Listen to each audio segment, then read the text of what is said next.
ಸರ್ವರಿಗೂ ನಮಸ್ಕರಿಸುತ್ತಾ ಮುದ್ರಾಯೋಗ ಹಾಗೂ ಅದರ ಪ್ರಭಾವ. ಮಾನವನ ಜೀವನದಲ್ಲಿ ಮುದ್ರೆಗಳ ಮಹತ್ವವನ್ನು ತಿಳಿಯುವುದಾದರೆ ಮುದ್ರೆಗಳಲ್ಲಿ ಹಸ್ತಮುದ್ರಾ, ನಯನ ಮುದ್ರಾ ಹಾಗೂ ಶಾರೀರಿಕ ಮುದ್ರೆಗಳು ಎಂಬ ವಿಭಾಗಗಳಿದ್ದು, ಪ್ರಮುಖವಾಗಿ ಹಸ್ತಮುದ್ರಿಕೆಯ ಬಗ್ಗೆ ತಿಳಿಯುವುದಾದರೆ ಪ್ರಾಚೀನ ಕಾಲದಿಂದಲೂ ನಮ್ಮ ಪೂರ್ವಿಕರು ಜ್ಞಾನದ ಆರಾಧಕರಾಗಿದ್ದರು. ತಮ್ಮ ಅಗಾಧವಾದ ಜ್ಞಾನದಿಂದ ವಿಶ್ವಗುರು ಎನಿಸಿಕೊಂಡ ದೇಶ ನಮ್ಮ ಭಾರತ. ಭಗವಂತ ಶ್ರೀಕೃಷ್ಣನು ಭಗವದ್ಗೀತೆಯಲ್ಲಿ ನಹಿ ಜ್ಞಾನೇನ ಸದೃಶಂ ಪವಿತ್ರಮಿಹಾ ವಿದ್ಯತೆ ಎಂದು ತಿಳಿಸಿದ್ದಾನೆ. ಇದರರ್ಥ ಈ ಲೋಕದಲ್ಲಿ ಜ್ಞಾನಕ್ಕೆ ಸಮಾನವಾದ ಪವಿತ್ರವಾದದ್ದು ಮತ್ತೊಂದಿಲ್ಲ ಎಂದು. ಅಂತೆಯೇ ನಮ್ಮ ಪೂರ್ವಜರಾದ ಋಷಿ ಮುನಿಗಳು ಜ್ಞಾನವೇ ಶಕ್ತಿ, ಜ್ಞಾನವೇ ಮುಕ್ತಿ ಎಂದು ನಂಬಿ ಇಹ ಪರಗಳೆರಡನ್ನೂ ಅವಲೋಕಿಸಿ ತಂತ್ರಶಾಸ್ತ್ರ, ಯೋಗಶಾಸ್ತ್ರಗಳೊಂದಿಗೆ ವೇದ, ಉಪನಿಷತ್, ಖಗೋಳಶಾಸ್ತ್ರ, ಆಯುರ್ವೇದ, ಜ್ಯೋತಿಷ್ಯ ಶಾಸ್ತ್ರ, ಮುದ್ರಾ ವಿಜ್ಞಾನಗಳಂತಹ ಜ್ಞಾನದ ಸುದೆಯನ್ನೇ ಸುರಿಸಿದ್ದರು. ನಮ್ಮ ಹಿರಿಯರು ಶತಾಯುಷಿಗಳಾಗಿದ್ದು ಆರೋಗ್ಯವಂತ ಜೀವನವನ್ನು ನಡೆಸಿದ್ದು ಒಂದು ಚಮತ್ಕಾರವಲ್ಲ.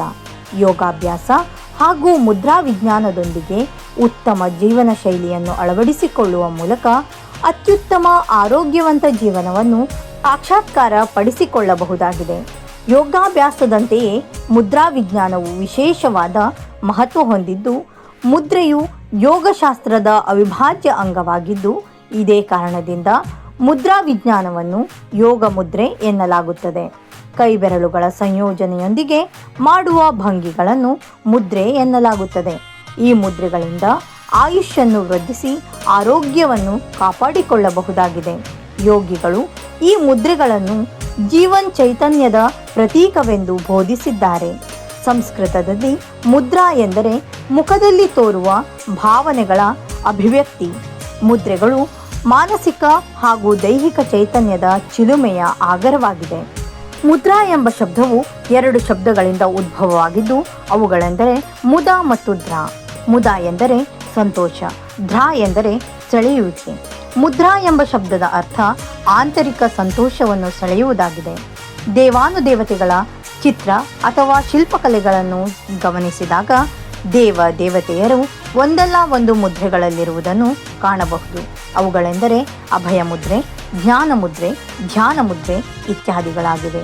ವೇದ ಮತ್ತು ತಂತ್ರೋಪನಿಷತ್ಗಳಲ್ಲಿಯೂ ಉಲ್ಲೇಖಿಸಿರುವಂತೆ ವಿಶೇಷ ಮುದ್ರೆಗಳೊಂದಿಗೆ ಓಂಕಾರ, ಗಾಯತ್ರಿ ಮಂತ್ರಗಳನ್ನು ಪಠಿಸುವುದರಿಂದ ಇದು ಶರೀರದ ಮೇಲೆ ಸಕಾರಾತ್ಮಕ ಪರಿಣಾಮಗಳನ್ನು ಬೀರುತ್ತದೆ.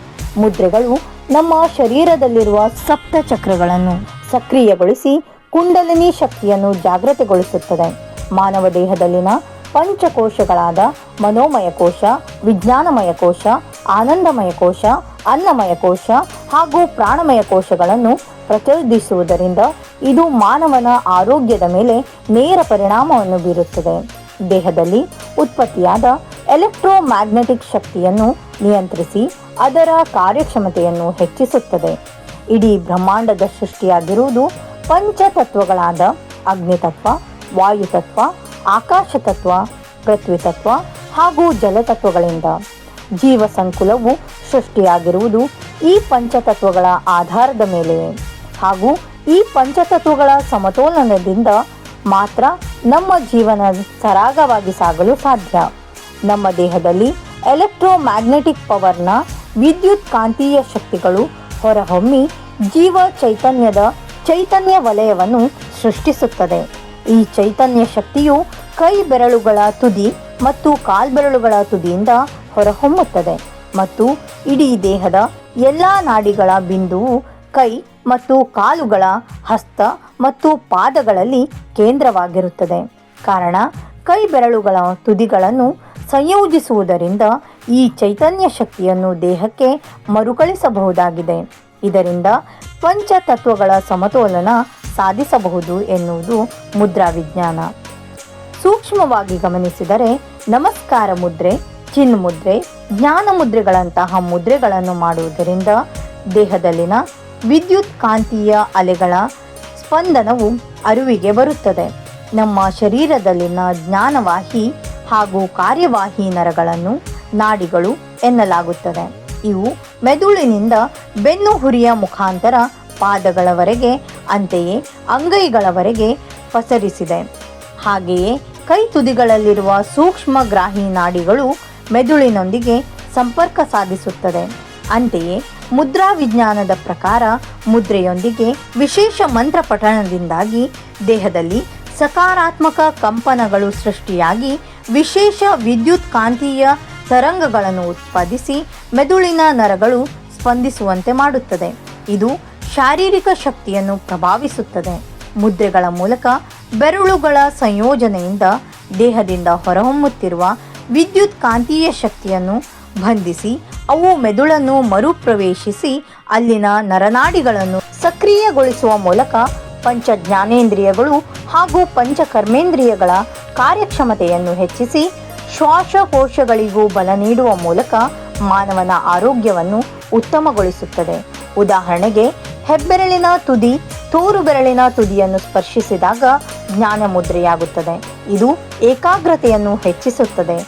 ಅಂತೆಯೇ ಹೆಬ್ಬೆರಳಿನೊಂದಿಗೆ ಮಧ್ಯದ ಬೆರಳಿನ ತುದಿಯನ್ನು ಸ್ಪರ್ಶಿಸಿದಾಗ ಆಕಾಶ ಮುದ್ರೆಯಾಗುತ್ತದೆ ಮತ್ತು ಇದು ನಮ್ಮ ಹೃದಯದ ಆರೋಗ್ಯದೊಂದಿಗೆ ಕಿವಿಯ ಸಾಮರ್ಥ್ಯವನ್ನು ಹೆಚ್ಚಿಸುತ್ತದೆ. ಇಂತಹ ಅಗಾಧವಾದ ಶಕ್ತಿಯ ಸುದೆಯನ್ನು ಹೊಂದಿರುವ ಮುದ್ರಾ ವಿಜ್ಞಾನವನ್ನು ಸರಿಯಾಗಿ ಕಲಿತು ಪಾಲಿಸುವುದರಿಂದ ನಮ್ಮ ಆರೋಗ್ಯವನ್ನು ಉತ್ತಮಗೊಳಿಸಿಕೊಳ್ಳಬಹುದಾಗಿದೆ.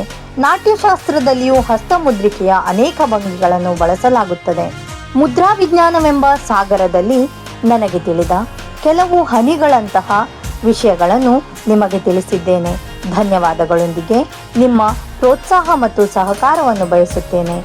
ಲೈಕ್, ಶೇರ್, ಸಬ್ಸ್ಕ್ರೈಬ್ ಹಾಗೂ ಕಮೆಂಟ್ ಮಾಡುವ ಮೂಲಕ ನಿಮ್ಮ ಅಭಿಪ್ರಾಯಗಳನ್ನು ತಿಳಿಸಿ.